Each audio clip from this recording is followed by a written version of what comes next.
While the West River served its purpose in sustaining communities, its role in transportation was limited. However, its banks would prove useful as the pathway for a new form of conveyance to and from the valley. Railroad fever actually hit the valley in the 1850s, but unfortunately the Civil War came along, which stopped everything pretty much in its tracks until the end of the Civil War. In the 1870s, again, it was time to revisit the idea of building a railroad up through the valley, and at that time the towns were polled and they decided to go ahead and construct the West River Railroad, with each town bonding for a specific amount so that they could have a station in the railroad go through their right-of-way.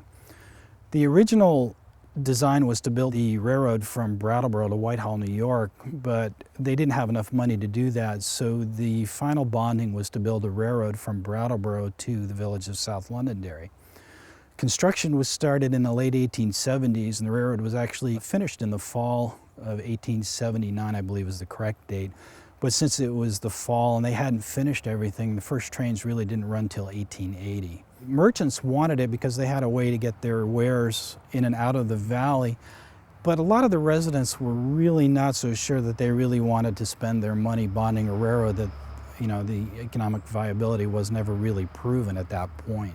Initially, they wanted to build a 3-foot gauge railway, and then they decided that maybe a 2-foot gauge was better. And then they went out west and looked at the railroads being built in Colorado and finally decided that a 3-foot gauge railway was really the appropriate thing that they wanted to build. A 3-foot gauge railroad is an easier railroad to construct, however, because you don't have to clear as many trees, do as much blasting, but then you have the interchange problem where you're interchanging with another railroad that was standard gauge, so there's a labor cost involved where you have to move merchandise between cars, back and forth. And when they built the granite quarry in Dummerston, that became a big problem because now you had to unload large blocks of granite between different railroad cars to get shipped to the points out west where the granite was going. Well, the Chicago Board of Trade building was actually built of Dummerston granite, and you can imagine the number of carloads of granite that were being shipped to build this massive building. And eventually, the thing that drove the standard gauging of the railroad was actually the requirements of the granite quarry in Dummerston, is that they needed to be able to ship the granite on standard gauge cars.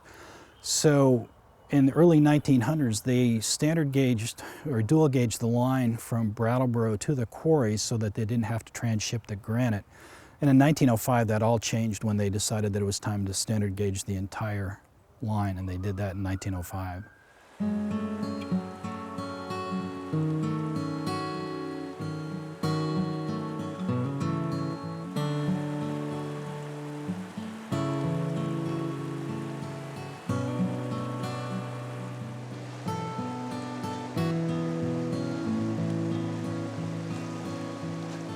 The railroad of the 1880s and the early 1900s was to the Valley residents what Route 30 is today.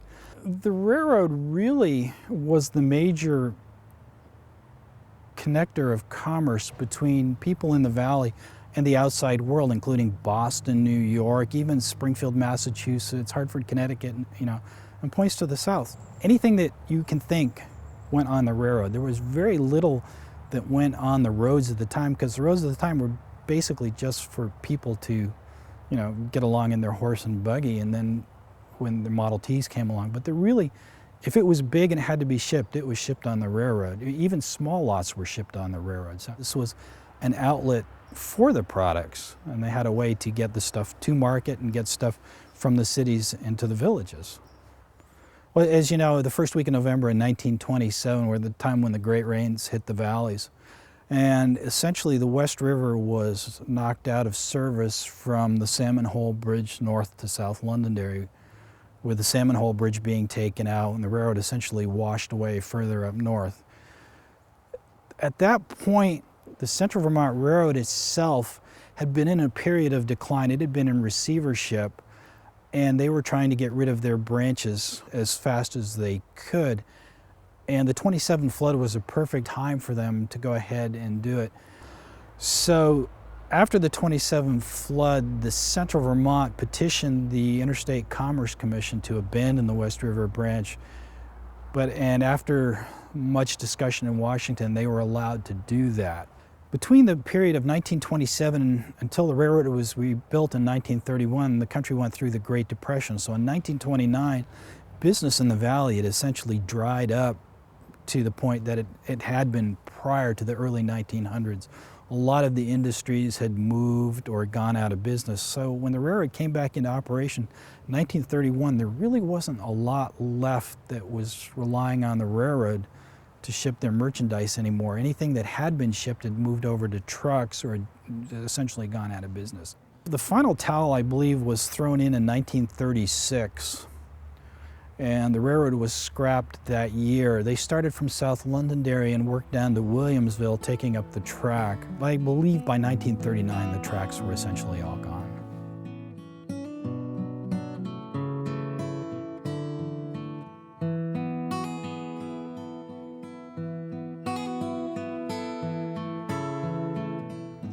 In Victor Morse's book, 36 Miles of Trouble, one of the things that he tends to highlight is the accidents that happen along the railroad. But you have to remember, in the early industrial age, accidents were quite commonplace, and the railroads were no exception. And the West River Railroad really, other than the great wreck at Three Bridges that killed J.J. Green, there really wasn't anything else spectacular that really happened along the railroad. You had your weekly derailments, and you had your washouts, and you had your engines overturning, but that wasn't anything that wasn't uncommon to any other railroad of the area. Victor Morse's book tends to lead the premise that the railroad was really a failure and there was no reason for building the railroad. Where if you look at the over 50 years of history of the railroad, you realize that for the first 40 really years, it was successful in what it was attempting to do and to provide transportation and a method of commerce through the valley. So in that aspect, it really was successful in what it was trying to do. For its time, before the era of the automobile, I mean, it was how you got up and down the valley. Later on, yeah, its time passed, and it was time to say goodbye to the railroad.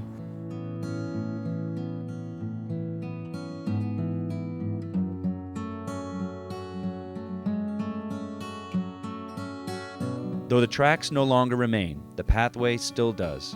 Today, 16 miles along the old passage make up the West River Trail and are available to hikers, walkers, skiers, and bikers.